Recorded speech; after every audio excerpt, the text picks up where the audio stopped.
সবাই আমরা জবান ছেড়ে পড়ি আউযু বিল্লাহি মিনাশ বিসমিল্লাহির রহমানির রহিম ولا تصل على أحد منهم مات أبدا ولا تكن على قبره إنهم كفروا بالله ورسوله وماتوا وهم فاسقون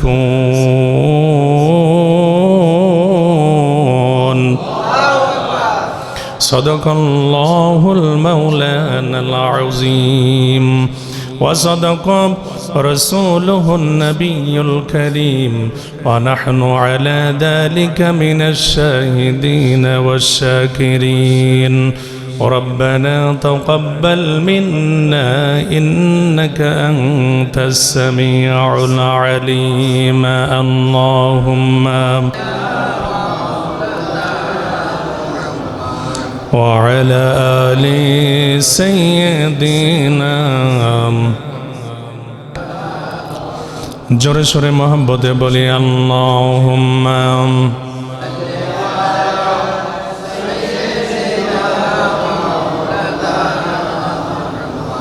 وعلى آل سيدنا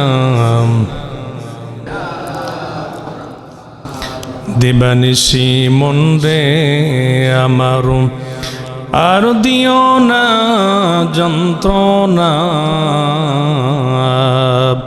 ধনে যদি হইতাম রে ধনী যাইতাম সোনার মদিনা আল্লাহুম্মা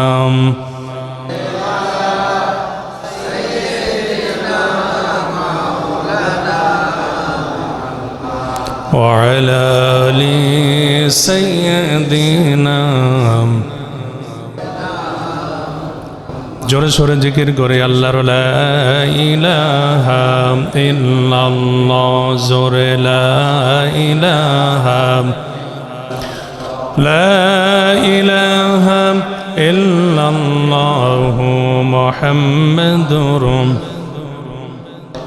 حسبي ربي جل الله ما في قلبي غير الله نور محمد صلى الله لا إله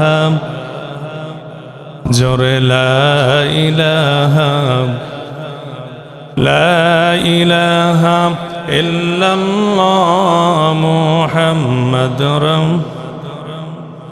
ও মুমিন ভাই শোনো না আল্লাহর নামটা জপো না ও মুমিন ভাই শোনো না আল্লাহর নামটা জপো না আল্লাহ বিনে নেই কেউ আপন বলছেন নবী সাল্লাল্লাহু লা ইলাহা জোরে লা ইলাহা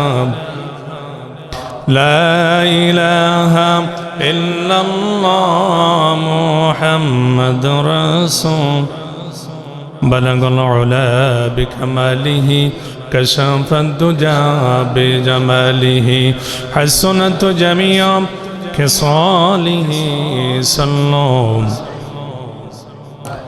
মুআজ্জাজ মুহতারাম হযরত উলামায়ে দ্বীন হযরত উলামায়ে কেরাম দূর দূরান্ত থেকে আগত ইসলাম প্রিয় দিন প্রিয় ভাই এবং বাবাজিরা সবাইকে আন্তরিক সালাম এবং অভিনন্দন জানিয়ে আল্লাহ পাক রব্বুল আলামিনের দরবারে লক্ষ কোটি শুকর আদায় করছি এই কারণে যে উনি আমাদেরকে সুস্থ শরীরে বাইতুল্লাহতে উপস্থিত হওয়ার তৌফিক ও সুযোগটুকু নিয়ত করেছেন। এই জন্য সে মনিবের দরবারে আমরা শুকরগুজার হচ্ছি। সকলে পড়ছি আলহামদুলিল্লাহ, জোরে সোরে বলেন আলহামদুলিল্লাহ। বিশ্বের শ্রেষ্ঠতম নবী, বিশ্বের শ্রেষ্ঠতম রসুল, আমার আপনার ইহ পরকালের একমাত্র দরদি বান্ধবের শানে আমরা সালাতু সালাম জানাই। সবাই পড়ি সাল্লাল্লাহু আলাইহি ওয়াসাল্লাম। আমি আপনাদের খেদমতে কোরআনুল কারীমের 10 নম্বর পারা 9 নম্বর সূরা সূরাতুত তাওবা। কি সূরা বললাম?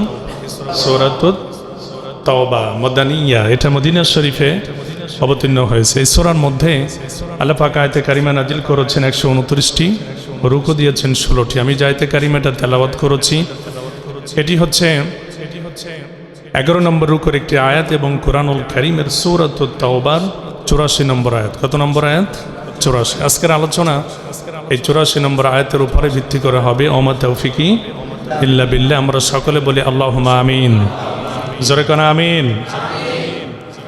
আল্লাহ পাক রব্বুল আলামিন বলেছেন, গভীর মনোযোগ, আউযু বিল্লাহি মিনাশ শাইতানির রাজিম, বিসমিল্লাহির রহমানির রহিম, ওয়ালা তুসাল্লি আলা আহাদিম মিনহুম মাতা আবাদান ওয়ালা তাকুম আলা কবরি ইন্নাহুম কাফারু বিল্লাহি ওয়া রাসূলিহি ওয়া মাতু ওয়া হুম ফাসিকুন। বলেন আল্লাহু আকবার।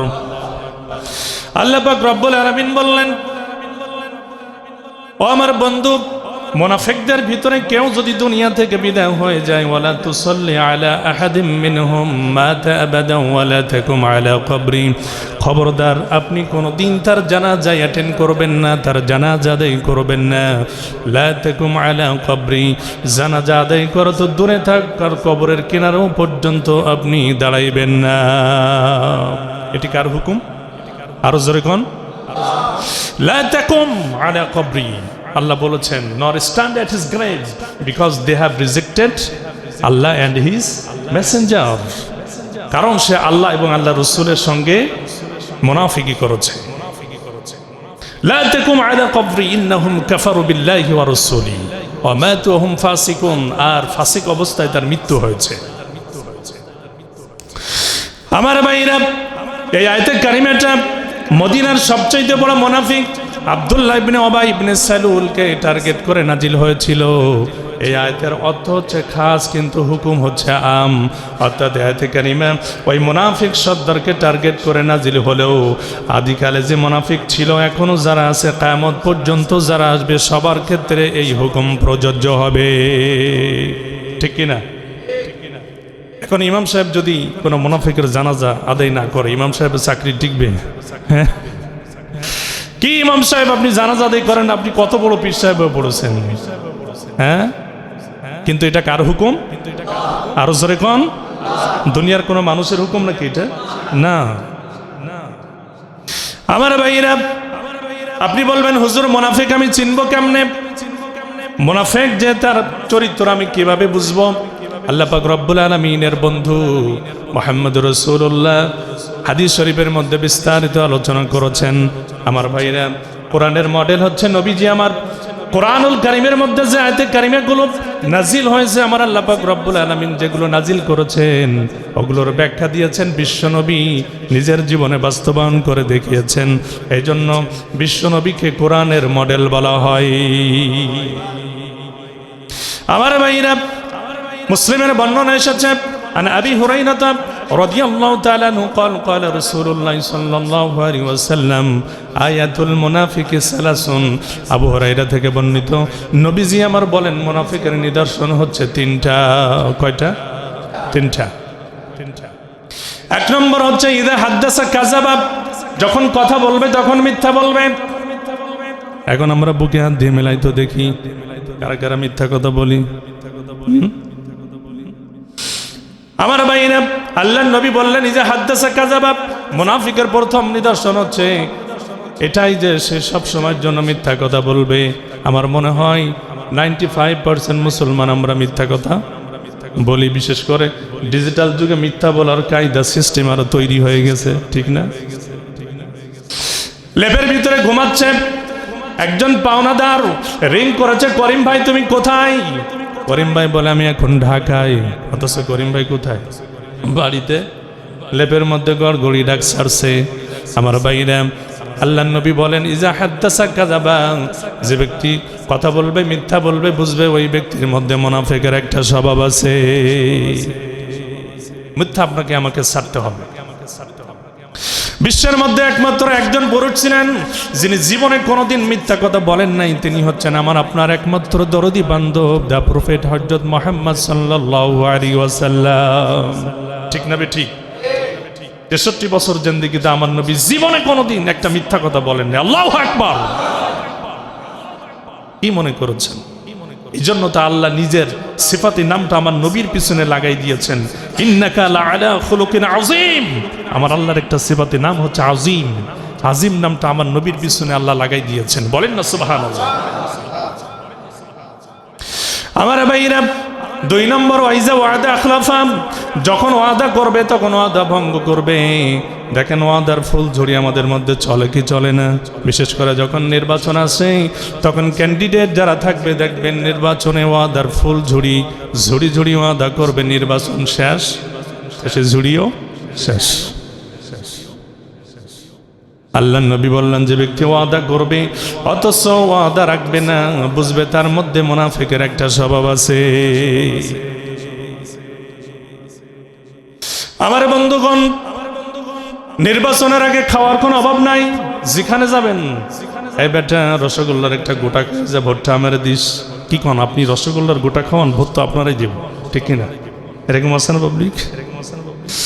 আর এক ক্যান্ডিডেট কয় এক বেটা এক কাপ গরম দুধ খায় যা ভোটটা আমারে দিস, কয় কি কোন আপনি আবার দুধ খাওয়ান, ভোট তো আপনারাই দেব। আর একজন কয় বেটা এক কাপ গরম গরম দুধ চা খায় যা ভোটটা আমারে দিস, কি কোন আপনি আবার দুধ চা খাওয়ান, ভোটটা আপনারাই দেব। একজনের ভোট কয়জনকে দিল? নির্বাচনের আগে একজন বলে হুজুর যেখানে যাই সেখানে 40 কাপ চা একদিনে খাইছে। কি খাওয়া চিন্তা করেন। নির্বাচনের আগে যেখানে যান সেখানেই চা, যেখানে যান সেখানেই মিষ্টি, যেখানেই যাই সেখানে 7 কোকা-কোলা ফান্টা। নির্বাচনের যখন আনাগোনা শেষ হয়ে গেছে, ভোট দিতে গেছে, রোদে দাঁড়ায় ভোট দিছে। হ্যাঁ, সারাদিন রোদে দাঁড়ায় ভোট দিছে। ভোট দিয়ে এসে মেম্বার সাহেবকে ডেকে কয় মেম্বার সাহেব এত কষ্ট করে ভোট দিলাম, রোদে দাঁড়ায় তৃষ্ণা পাইছে, একটা 7 দিতে পারেন? এখন মেম্বার সাহেব আগে থেকে রেডি 7 বোতলের মধ্যে পানি পরে মুখটা রেডি করে রাখছে, বেটাই নেই। এখন 7 বোতল যখন হাতে ধরাই দিছে, মুখটা খুলছে, তখন আর ফস করে না? করে। ওর ভিতরে তো পানি, ওটা ফস করবে। কিন্তু যখন এটা অরিজিনাল 7 ছিল তখন ফস করছিল, তাই না? ক্যান্ডিডেট কয়, জনগণ কয়, ভোটদাতা কয়, ভোটার কয় মেম্বার সাহেব এটা তো নির্বাচনের আগে ফস করতো, এখন তো আর ফস করে না। মেম্বার সাহেব কয় বেটারে নির্বাচনের আগে ফস করে, নির্বাচনের পরে আর ফস করে না। তোমার একটা ভোট তুমি 14 জনটা দিছো, ফস করবে? আর করবে না। হাজার হাজার লক্ষ লক্ষ টাকা খরচ করে একজন চেয়ারম্যান হয়, তুমি তোমার বিপদ আপদে কেমনে তাকে কাছে পাইবা? তোমার ভোটটা যদি অনেস্টলি একজনকে দিতা বিনা টাকায়, তাহলে তুমি তোমার তার কাছ থেকে সুবিধা আদায় করতে পারতা, ঠিক না? তো নির্বাচনের আগে অনেক ওয়াদার ফুলঝুড়ি, নির্বাচন শেষ তো শেষ। এই জন্য আল্লাহর নবী বললেন ওয়াইজা ওয়াদা খলাফা, যখন ওয়াদা করবে ওই ব্যক্তি ওয়াদা ভঙ্গ করবে। ওয়াইজা উতুমিনা খানা, যখন তার কাছে কোনো কিছু আমানত রাখা হবে তখন সে আমানতের খেয়ানত করবে। আল্লাহর নবী বলেন এই 3টা স্বভাব যদি কারোর ভিতরে থাকে জেনে নেবা এই লোকটা খাঁটি মুনাফিক। তাহলে মুনাফিক চিনতে আমাদের কোনো অসুবিধা আছে? হ্যাঁ, 1 নম্বরে সে মিথ্যা বলবে, 2 নম্বরে ওয়াদা ভঙ্গ করবে, 3 নম্বরে আমানতের খেয়ানত করবে। আমার ভাইরা, যিনি মেম্বার গোটা নির্বাচনী এলাকাটা তার কাছে আমানত, যিনি চেয়ারম্যান গোটা নির্বাচনী এলাকাটা তার কাছে আমানত, ঠিক না বেঠিক? যিনি পৌর মেয়র গোটা নির্বাচনী এলাকাটা তার কাছে আমানত, যিনি এমপি তার গোটা নির্বাচনী এলাকাটা তার কাছে আমানত, যিনি বাংলাদেশের প্রাইম মিনিস্টার গোটা বাংলাদেশটা তার কাছে আমানত, ঠিক কিনা? আমার ভাইরা, বুখারী এবং মুসলিমের বর্ণনা এসেছে, আল্লাহর নবী বলেন, আব্দুল্লাহ ইবনে ওমর থেকে বর্ণিত, আরবাআ মান কুন্না ফি কানা মুনাফিকান খালিসান। এই হাদিসের মধ্যে আল্লাহর নবী বলেছেন যার মধ্যে 4টা স্বভাব থাকবে ওই লোকটা খাঁটি মুনাফিক। এই হাদিসের মধ্যে আল্লাহর নবী উপরোক্ত 3টার কথা উল্লেখ করেছেন, অতিরিক্ত একটা বিষয় উল্লেখ করেছেন, সেটি হচ্ছে ওয়াইজা খাসামা ফাজারা, যখন ঝগড়াঝাটি হবে, কথাবার্তা হবে, তখন অশ্লীল ভাষায় গালিগালাজ করবে। নামাজ পড়ে বের হয়েছে, কিন্তু গ্রাম এলাকায় দেখা যায়, শহর অঞ্চলে তো ধান ক্ষেত নাই, আছে নাই, নামাজ পড়ে বের হয়েছে, সামনে হচ্ছে ধান ক্ষেত, মাথায় এখনো টুপি আছে, তার ধান খেতে ছাগল পড়ছে, নামাজ পড়ে বের হয়েছে, দেখে ধান খেতে ছাগল, এই অমুকের বাচ্চা অমুক, তোর ছাগল আমার ধান খেতে পড়ছে কেন? আছে না পাবলিক? আছে। কথাবার্তা বলতে হবে, অশ্লীল ভাষায় কথা বলা যাবে না। যেটা আপনার দেশে অশ্লীল ভাষা, ওই অশ্লীল ভাষাগুলো আপনাকে ত্যাগ করতে হবে। কারণ মনে রাখতে হবে আপনি একজন মুসলমান, রাসূলুল্লাহর আদর্শ আপনার জীবনে বাস্তবায়ন করা লাগবে। তাহলেই কবরে যখন আপনি যাবেন, বিসমিল্লাহি ওয়া আলা মিল্লাতি রাসূলিল্লাহ বলে আপনাকে রাখা হবে, তখন রাসূলুল্লাহ আপনাকে কবুল করবেন যদি রাসূলুল্লাহর আদর্শ মোতাবেক আপনি জীবন পরিচালনা করতে পারেন। রাসূলুল্লাহর আদর্শ আপনার মধ্যে নাই, হুজুর কেন, পীর সাহেব কেন, দুনিয়ার সব নবী ঈসা যদি কয় বিসমিল্লাহি ওয়া আলা মিল্লাতি রাসূলিল্লাহ, এ রাসূলুল্লাহ আপনার দলের মানুষ, আল্লাহ রাসূলকে মেনে নিবেন? নিবেন। আমার ভাইরা, আল্লাহর নবী বললেন ওমান কানাত ফি খাসলাতুম মিনহুন্না কানাত ফি খাসলাতুম মিনান নিফাকি। আল্লাহর নবী বলেন এই 4টে না যদি কারোর মধ্যে 4টার মধ্যে একটা স্বভাব থাকে, বুঝতে হবে তার ভিতরে মুনাফিকের একটা স্বভাব আছে। ওই মুনাফিকের একটা স্বভাব দূর না হওয়া পর্যন্ত ওই লোকটা যদি ওই অবস্থায় মৃত্যুবরণ করে, বুঝতে হবে লোকটার মুনাফিকের হালাতে মওত হয়ে গেছে। রাসূলুল্লাহর জামানায় সবচেয়ে বড় মুনাফিক ছিল আব্দুল্লাহ ইবনে উবাই ইবনে সালুল। কি নাম বললাম? আব্দুল্লাহ ইবনে উবাই ইবনে সালুল। আব্দুল্লাহ ইবনে উবাই ইবনে সালুল সারা জীবন নবীর সঙ্গে মুনাফিকি করেছে। নবীর সঙ্গে কাতারে নামাজ পড়তো, টুপি, দাড়ি, পাঞ্জাবি সব ঠিকঠাক ছিল, 5 ওয়াক্ত নবীর সঙ্গে কাতারে নামাজ পড়েছে, আবার আমার নবীর সঙ্গে মুনাফিকি করেছে।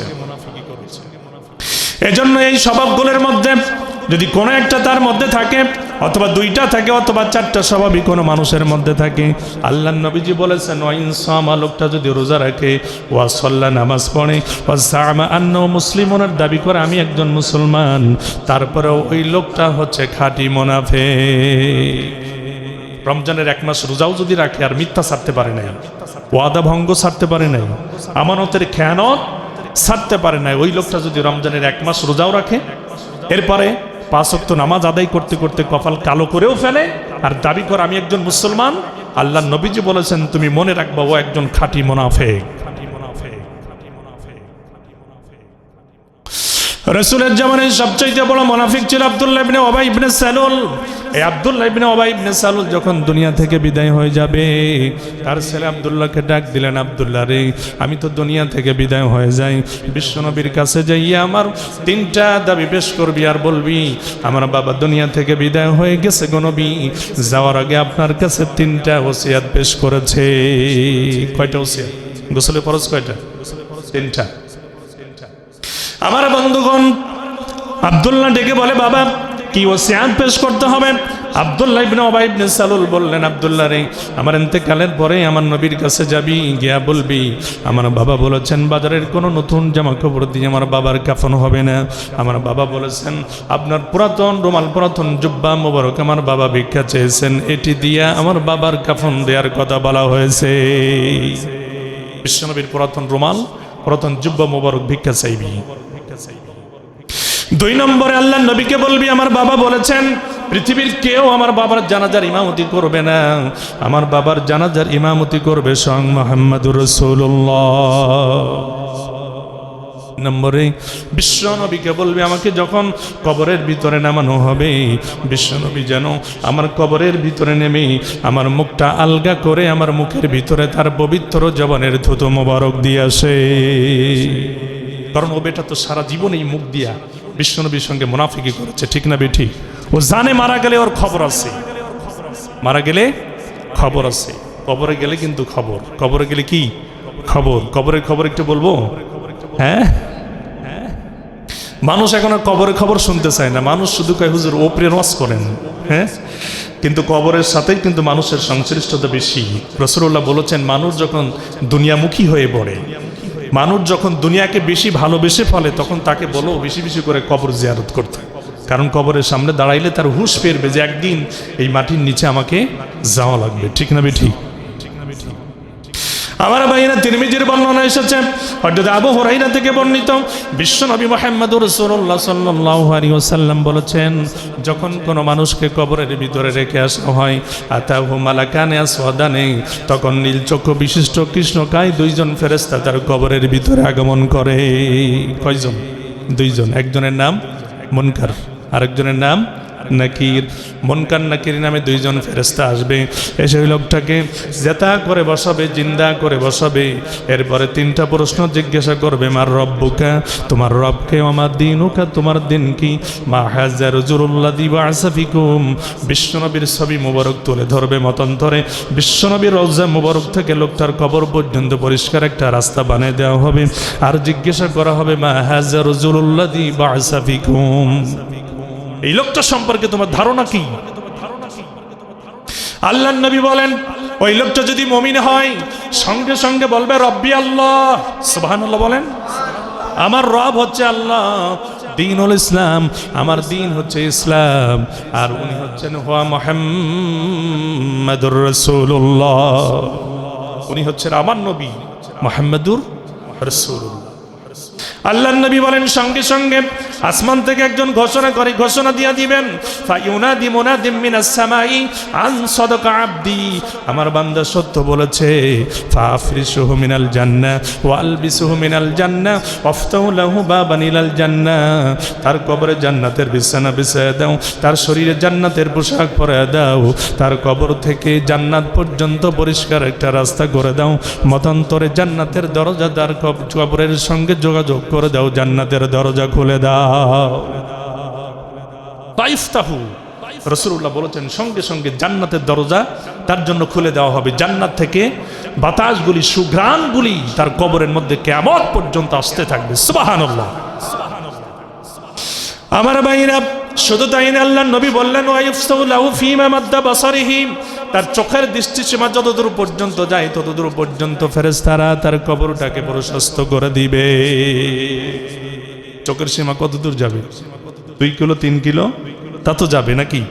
যদি কোনো সামনে ব্যারিকেড না থাকে, দেওয়াল না থাকে, তাহলে চোখের সীমা অনেক দূর যাবে। অত দূর পর্যন্ত ওই মুমিন বান্দার কবরটাকে প্রশস্ত করে দেওয়া হয়। সুবহানাল্লাহ।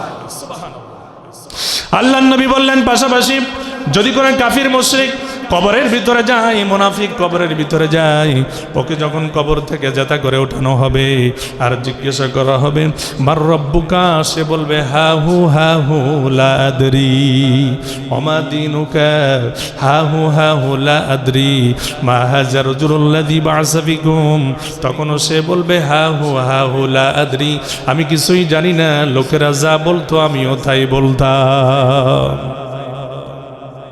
তোমার রবকে, তোমার দিন কি, তোমার নবীকে, সে বলবে আমি কিছুই জানি না। আল্লাহর নবী বলেন, সঙ্গে সঙ্গে আসমান থেকে একজন ঘোষণা দিবেন, ফায়ুনাদি মুনাদিম মিনাস সামাই আন কাযাবা, আল্লাহ তখন আব্দি বলবেন না, আন সাদাকা আব্দি। হাদিসের প্রথম অংশে আল্লাহর নবী বলেছেন, আল্লাহ পাক রব্বুল আলামিন যখন মুমিন বান্দা প্রশ্নের উত্তর দিতে পারবেন তখন বলবেন, আন সাদাকা আব্দি, আমার বান্দা ঠিক বলেছে। আর যে উত্তর দিতে পারবে না, আল্লাহ তখন তারে বান্দা বলে কবুল করবে না। আবার আল্লাহ বলবেন, আন কাযাবা, সে মিথ্যা বলেছে। ফাফরিশু মিনান নার ওয়া আলবিসু মিনান নার ওয়াফতাউ লাহু বাবান ইলান নার, আল্লাহ পাক রব্বুল আলামিন ঘোষণা দিয়ে দিবেন, এই বান্দার কবরের ভিতরে জাহান্নামের বিছানা বিছায় দাও, তার শরীরের মধ্যে জাহান্নামের পোশাক পরায় দাও, তার কবর থেকে জাহান্নাম পর্যন্ত পরিষ্কার একটা রাস্তা করে দাও। জাহান্নাম থেকে উত্তপ্ত বাতাস আর দুর্গন্ধগুলি তার কবরের ভিতরে আসতে থাকবে। হায় হায়, কি অবস্থা হবে তখন! আমার ভাইরা, শুধু তাই নয়, আল্লাহ পাক রব্বুল আলামিনের বন্ধু মুহাম্মদুর রাসূলুল্লাহ বলেছেন তার কবরকে এইভাবে সংকীর্ণ করে দেওয়া হবে, হাত্তা তাখতালিফু ফীহি আদলাউহু, এমন ভাবে দুই ধারের মাটি তাকে চাপ দিবে, চাপ দেওয়ার সঙ্গে সঙ্গে তার এক পাজরের হাড় অন্য পাজরের হাড়ের মধ্যে ঢুকে যাবে।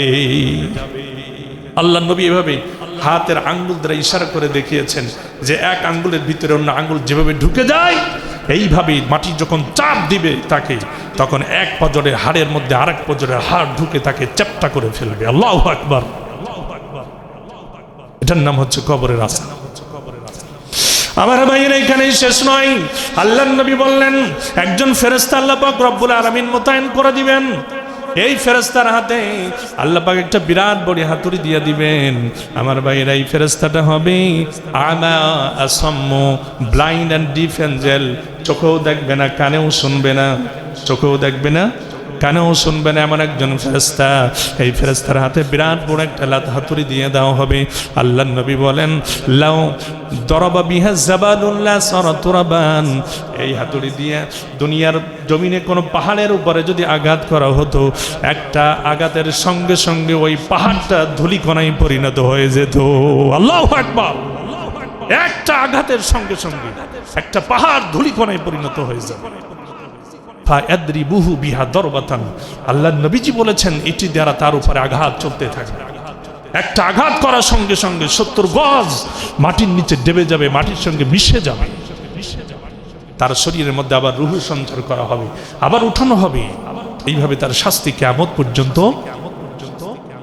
একজন বলে হুজুর, কবরের মধ্যে তো অন্ধ এবং কানা, চোখেও দেখবে না, কানেও শুনবে না, এমন ফেরেশতা আল্লাহ পাক রব্বুল আলামিন যখন নিয়োগ করবেন তখন চিন্তা কি?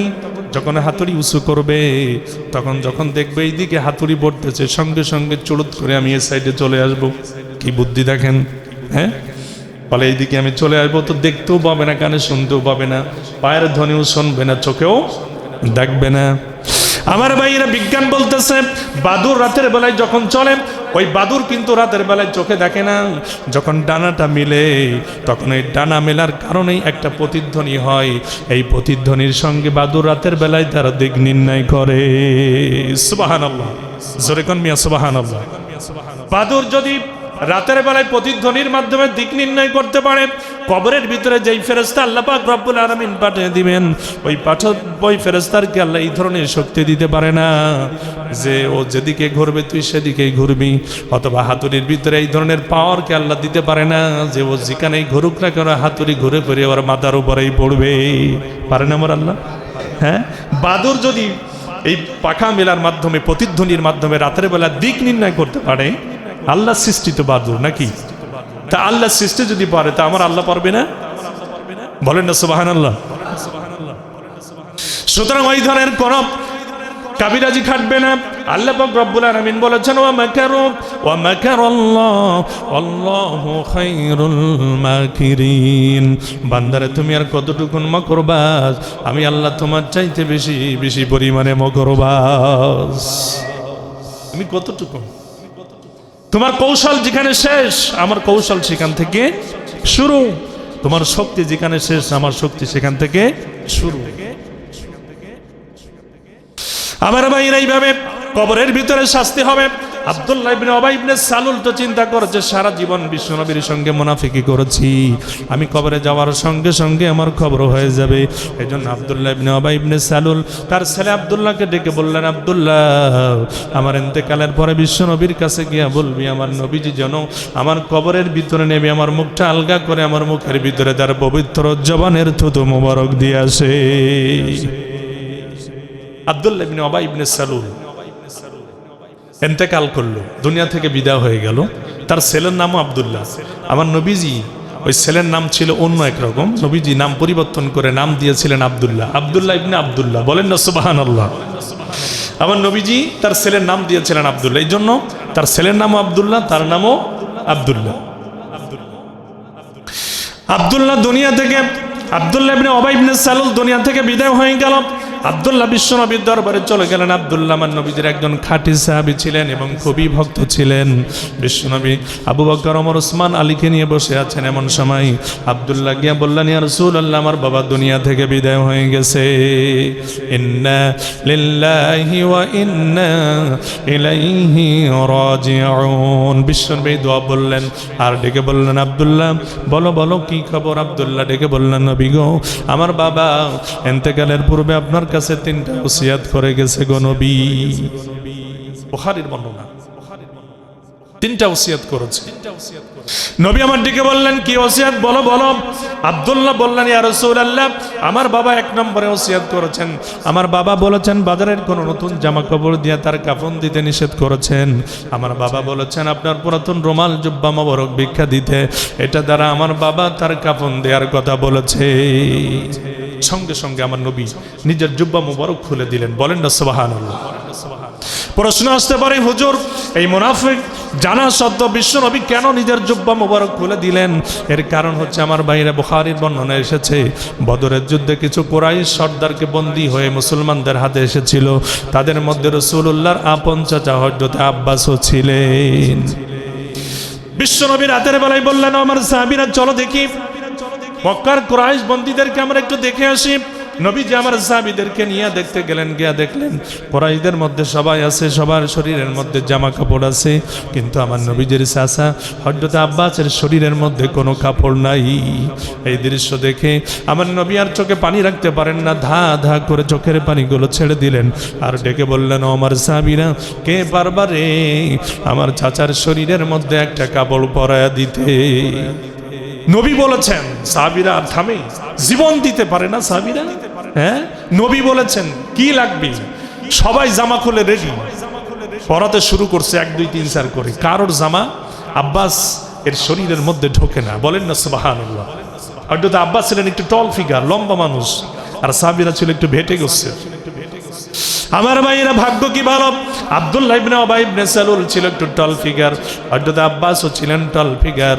সবার জামা যখন খাটলো না, তখন ওই মুনাফিক আসলো আব্দুল্লাহ ইবনে উবাই ইবনে সালুল, গিয়া হযরত আব্বাসের সামনে দাঁড়ায় নিজের কাপড়টা খুললেন, জামাটা খুললেন, আমার নবীজির চাচা হযরত আব্বাসের গায়ের মধ্যে ঢুকাইলেন। সঙ্গে সঙ্গে আব্দুল্লাহ ইবনে উবাই ইবনে সালুলের জামা বিশ্ব নবীর চাচা হযরত আব্বাসের শরীরের মধ্যে ফিট হয়ে যায়। সুবহানাল্লাহ। ওই দিনের খাতিরে নবীজি আজকে আব্দুল্লাহ ইবনে উবাই ইবনে সালুলকে নিজের জামা মোবারক খুলে দিলেন। বলেন না সুবহানাল্লাহ। নজির জুব্বা মোবারকের দাম কত?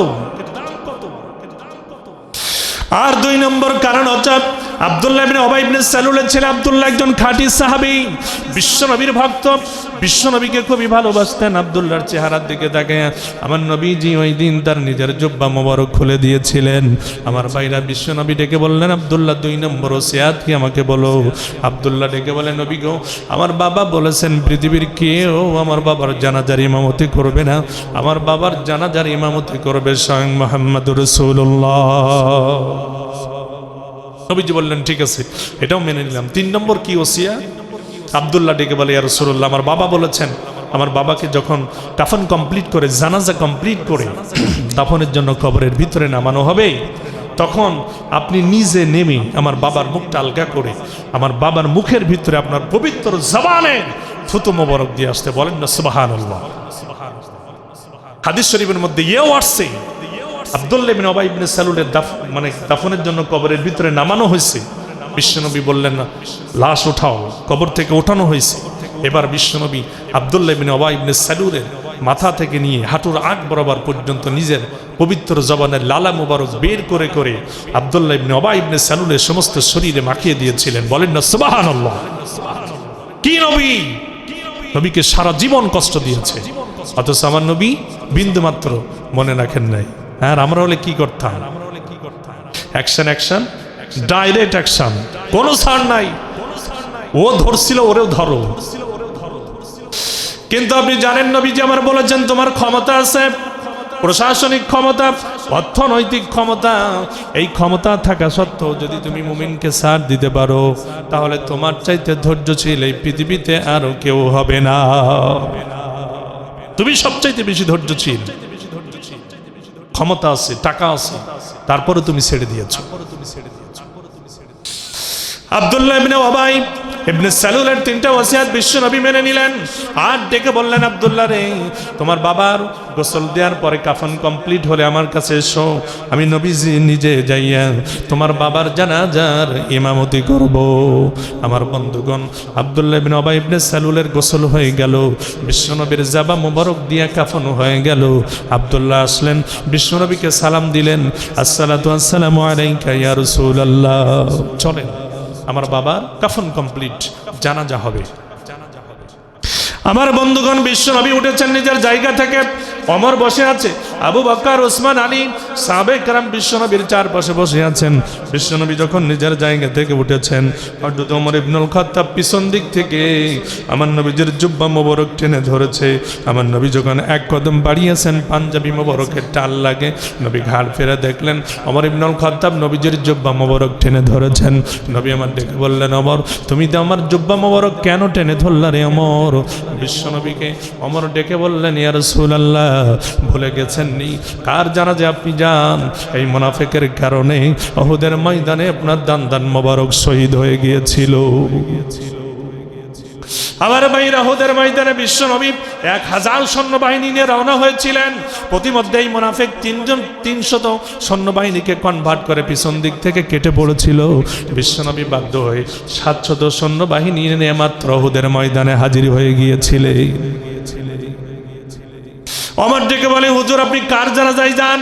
এই মুনাফিক বাটা কাবার হাতিমে দাঁড়িয়ে আপনাকে হাতকড়া বলে গালি দিয়েছে। আপনার সামনে জামাতে শরীক হয়েছে, আপনার পিছনে কুচ্ছা রটনা করে কিছু। নবী, আপনি কার জানাজায় যান? আমার নবী ডেকে বললেন, ওমর রে, তুমি আমার ছেড়ে দাও রে ওমর। আল্লাহ পাক রব্বুল আলামিন আমারে গজব করে দুনিয়াতে পাঠাই নাই। রব্বুল আলামিন আমাকে সমগ্র বিশ্ববাসীর জন্য রহমত করে পাঠিয়েছেন। ওয়ামা আরসালনাকা ইল্লা রাহমাতাল লিল আলামিন, লা ইলাহা ইল্লাল্লাহ, জোরে লা ইলাহা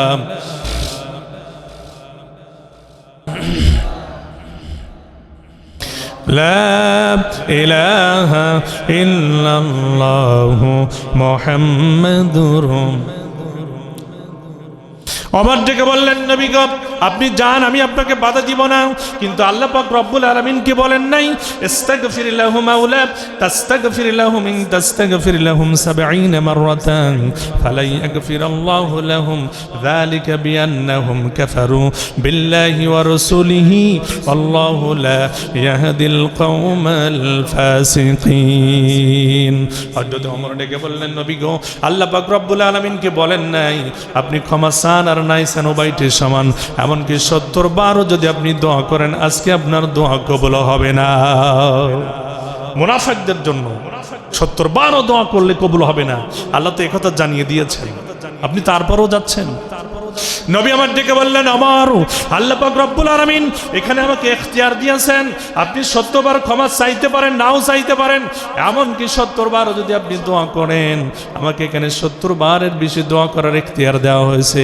70 বার দোয়া করলে কবুল হবে না, কিন্তু 70 বারের বাইরে তো আমি দোয়া করতে পারি। আমি বিশ্বনবী প্রয়োজনে আব্দুল্লাহ ইবনে উবাই ইবনে সালুলের জন্য 70 বারের চাইতে বেশি দোয়া করে দেব। সুবহানাল্লাহ। আল্লাহ আমাকে ইখতিয়ার দিয়েছেন, নিষেধ তো করেন নাই। আল্লাহ বলেছেন আপনি ক্ষমা চান আর না চান, এটা সমান। সাওয়াউন আলাইহিম, ওর জন্য সমান। আমার ভাইয়েরা, বিশ্বনবী চলে গেলেন, সাহাবে কেরাম কি আর বসে থাকতে পারে? আবু বকর গেলেন, ওমর গেলেন, ওসমান গেলেন, সমস্ত সাহাবে কেরাম গিয়ে আমার ভাইয়েরা বিশ্বনবীর সঙ্গে আব্দুল্লাহ ইবনে উবাই ইবনে সালুলের জানাজা আদায় করলেন। এরপরে জানাজা হয়ে গেল। যখন দাফনের জন্য আব্দুল্লাহ ইবনে উবাই ইবনে সালুলের লাশটা কবরের ভিতরে নামানো হলো, বিশ্বনবী নিজে ওই মুনাফিকের কবরের ভিতরে নামলেন। ওই মুনাফিকের মুখটা আলগা করে নিজের জবানের পবিত্র থুতু মোবারক ওই আব্দুল্লাহ ইবনে উবাই ইবনে সালুলের মুখের ভিতরে দিয়ে আসলেন। দাফন কমপ্লিট হয়ে গেল। বিশ্বনবী সাহাবীদেরকে নিয়ে মসজিদে নববীতে বসে আছেন। কিছুক্ষণ পরেই হযরত জিবরিল আমিন হাজির হয়ে গেছে। বলেন না সুবহানাল্লাহ। জিবরিল মানেই খবর। আমি গত জুমাতে বলেছিলাম হযরত জিবরিল আমিন আমার নবীর কাছে মেসেজ নিয়ে এসেছেন 24,000 বার। বলেন না সুবহানাল্লাহ। কত হাজার? 24,000 বার। বিশ্বনবী ডেকে বললেন, জিবরিল, হোয়াট ইজ দ্য নিউজ? জিবরিল আমিন বললেন, the news is very bad. বিশ্বনবী বললেন, বাট হয়? জিবরিল আমিন বললেন, ইয়া রাসূলুল্লাহ, আপনার এই মুনাফিকের জানাজার ইমামতি করা উচিত হয় নাই। হযরত ওমর ইবনুল খাত্তাবের ফতোয়া ঠিক ছিল, ওমরের সিদ্ধান্ত ঠিক ছিল। আমার ভাইরা, এই জন্য আমার নবীজি বলেছেন, লাউ কানা বা'দি নাবিয়্যান লাকানা ওমর, আমার পরে পৃথিবীতে যদি কেউ নবী হতো তাহলে সে হতো আমার খাত্তাবের বেটা ওমর। সুবহানাল্লাহ। কোরআন শরীফের ভিতরে 4টা বিষয়ের ফতোয়া আল্লাহ পাক রব্বুল আলামিন আমার নবীর সিদ্ধান্তের উপরে দেন নাই, ওমরের সিদ্ধান্তের উপরে ফতোয়া দিয়ে আয়াত নাজিল করেছেন। বলেন না সুবহানাল্লাহ। কোরআন শরীফের ভিতরে 4টা আয়াত নাজিল হয়েছে ওমরের ফতোয়ার উপরে ভিত্তি করে। জিবরিল আমিন বললেন, হুজুর, ওমর যে ফতোয়া দিয়েছিল এই ফতোয়া ঠিক ছিল, এই মুনাফিকের জানাজার ইমামতি করা আপনার উচিত হয় নাই। আল্লাহ পাক আয়াত নাজিল করে দিয়েছেন, ওয়ালা তুসাল্লি আলা আহাদিম মিনহুম মাতা আবাদাও ওয়ালা তাকুম আলা কবরি ইন্নাহুম কাফারু বিল্লাহি ওয়া রাসূলিহি ওয়া মাতু ওয়া হুম ফাসিকুন। বলেন আল্লাহু আকবার। আর জোরে কোন আল্লাহু আকবার। আর যদি জিবরিল আমিন বললেন, ইয়া রাসূলুল্লাহ, খবরদার, আজকের মতো আপনি যে জানাজায় শরীক হয়েছেন, জীবনে কোনোদিন আর মুনাফিকের জানাজায় আপনি অ্যাটেন্ড করবেন না। আল্লাহ কিন্তু সরাসরি আয়াত নাজিল করে নিষেধ করে দিলেন, আজ থেকে যতদিন আপনি দুনিয়াতে থাকবেন, আপনার জন্য, আপনার উম্মতের জন্য, মুসলমানদের জন্য কোনো মুনাফিকের জানাজায় উপস্থিত হওয়া হারাম হয়ে গেল। মুনাফিকের জানাজা আদায় করা যাবে না। এই জন্য আমার মুসলমান ভাইরা, আমাদের চরিত্র ঠিক করতে হবে, চরিত্র সংশোধন করতে হবে। আমার চরিত্র যেন মুনাফিকের মতো না হয়, আমার চরিত্র যেন মুসলমানের মতো হয়। ঠিক না বেঠিক? আরো জোরে কোন ঠিক না বেঠিক? আমাদের সিদ্ধান্ত নিতে হবে, কারণ সিদ্ধান্ত হলো আপনার, আর কাজ করে দিবেন কে? আল্লাহ। আপনি যদি আপনার সিদ্ধান্ত পরিবর্তন না করেন, আল্লাহ কিন্তু তার সিদ্ধান্ত পরিবর্তন করবে না। যে জাতি নিজের ভাগ্য নিজে পরিবর্তন না করে, আল্লাহ সেই জাতির ভাগ্য কোনোদিন পরিবর্তন করে না। এজন্য আমার ভাইরা, জিবরিল আমিন বললেন, খবরদার, জীবনে কোনোদিন আপনি কোনো মুনাফিকের জানাজার ইমামতি করবেন না। ইমামতি তো দূরে থাক, not stand at his grave, লা তাকুম আলা কবরি, কোন মুনাফিকের কবরের কিনারে পর্যন্ত আপনি দাঁড়াবেন না। আল্লাহ রসুলকে 70 জন মুনাফিকের তালিকা আল্লাহ দিয়েছিলেন। কতজন? 70 জন। বুখারীর বর্ণনা, 70 জন মুনাফিকের তালিকা দিয়েছিলেন, নাম ধরে ধরে, পিতার নাম ধরে, ঠিকানা সহ আল্লাহ নবীজিকে জানিয়ে দেওয়া হয়েছিল, এরা আপনার সঙ্গে মুনাফিকি করে। কিন্তু রাসূলুল্লাহ জীবনে কোনোদিন সেই কথা প্রকাশ করেন নাই। বলেন না সুবহানাল্লাহ। রাসূলুল্লাহ প্রকাশ করেন নাই। করলে সমাজের মধ্যে একটা বিশৃঙ্খলা পরিবেশ সৃষ্টি হয়ে যেত। শুধু নিদর্শনগুলো বলেছেন যে স্বভাব চরিত্র হবে মুনাফিকের এইরকম, এগুলো দেখে দেখে তোমরা মুনাফিক বাছাই করবে। আমার ভাইয়েরা, বিশ্বনবী দেখলেন হযরত জিবরিল আমিনের হাতে একটা সাদা পোশাক দেখা যায়। আমার ভাইয়েরা, আপনি যদি কাউকে একটা পোশাক দান করেন, 1 বছর পরেও যদি পোশাকটা কারোর গায়ে দেখেন, আপনি চিনতে পারবেন না। আর এই তো ইমিডিয়েটলি বিশ্বনবী আব্দুল্লাহ ইবনে উবাই ইবনে সালুলের কাপড়ের জন্য দিয়েছেন। ওই পোশাকটা খুলে নিয়ে জিবরিল আমিন বিশ্বনবীর দরবারে যখন হাজির হয়ে গেছে, আমার নবী ডেকে বললেন, কি গো জিব্রাইল, তোমার হাতে ওটা কি দেখা যায়? জিবরিল আমিন উৎস করে ধরেছেন, বললেন, নবী গো, দেখেন তো, চিনতে পারেননি এটা কার পোশাক?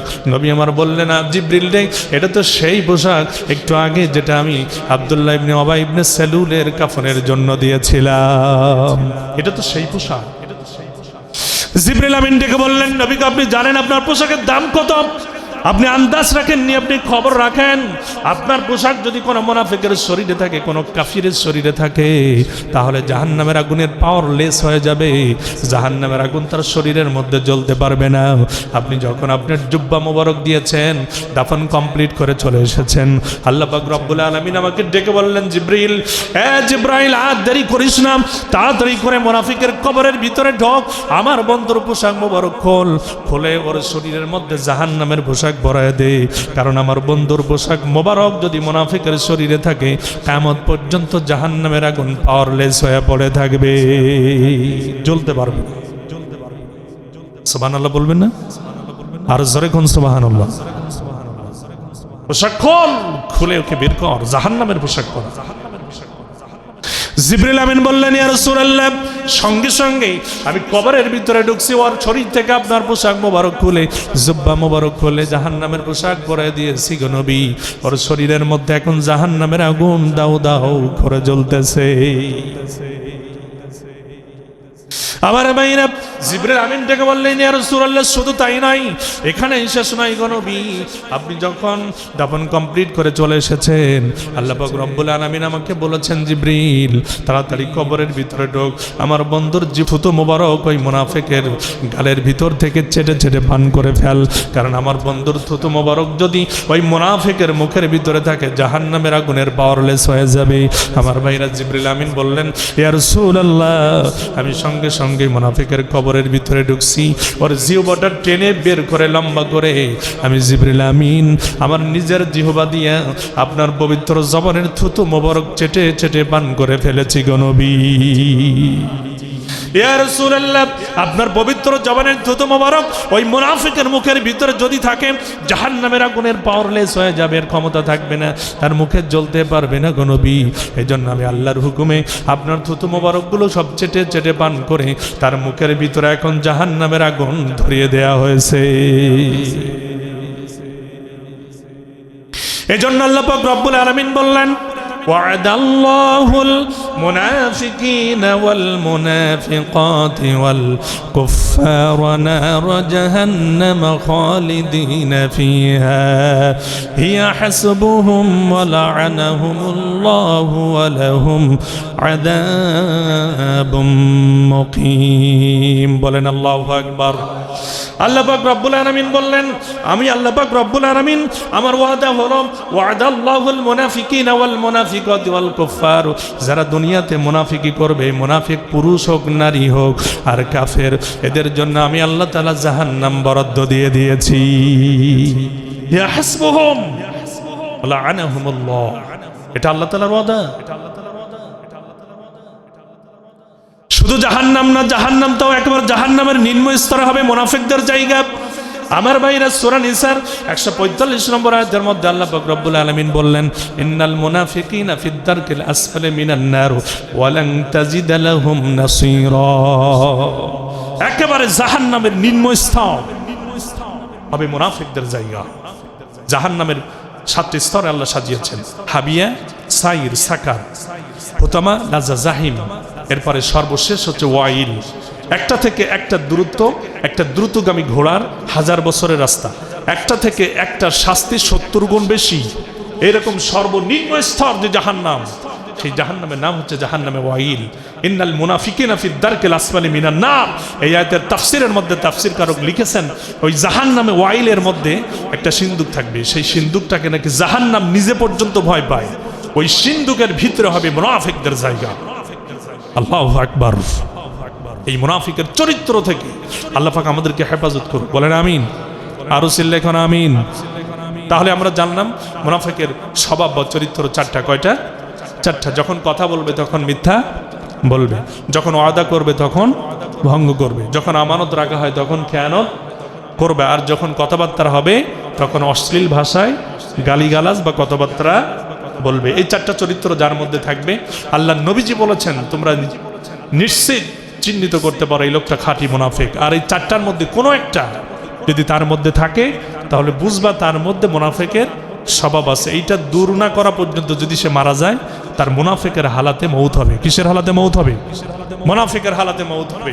রাসূলুল্লাহ বলেছেন, ওয়া ইন সামা ওয়া সাল্লা ওয়া যা'বা আন্নী মুসলিমুন, এই লোকটা যদি নামাজ পড়ে, রোজা রাখে আর দাবি করে আমি একজন মুসলমান, তারপরেও ওই লোকটা হচ্ছে মুনাফিক।